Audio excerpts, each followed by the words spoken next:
Protein நிறைந்த அடை தோசை செய்யலாம்.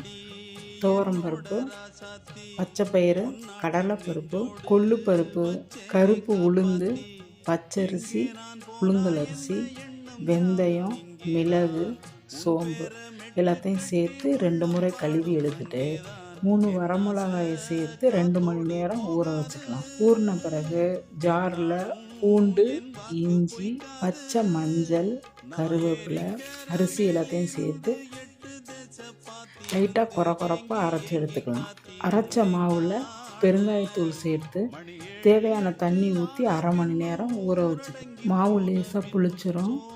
சின்ன வெங்காயத்தை நைஸாக நறுக்கி போட்டு கருவேப்பிலையும் நறுக்கி போட்டு மாவை கலக்கிட்டு தோசை ஊற்றிக்கலாம். நல்லெண்ணெய் ஊற்றி தான் எப்போதுமே அடை தோசை சுடணும், அப்போ தான் நல்லாயிருக்கும். ப்ளைன் தோசையை சுட்டு நாட்டு சர்க்கரை வச்சு சாப்பிடலாம். அதில் முட்டை உடச்சி ஊற்றி மஞ்சள் தூள், பெப்பர் தூள், உப்பு சேர்த்து நல்லெண்ணெய் விட்டு தோசை நல்லா திருப்பி போட்டு எடுத்து தேங்காய் சட்னி வச்சு சாப்பிட்லாம். சுவையான புரோட்டீன் நிறைந்த அடை தோசை ரெடி.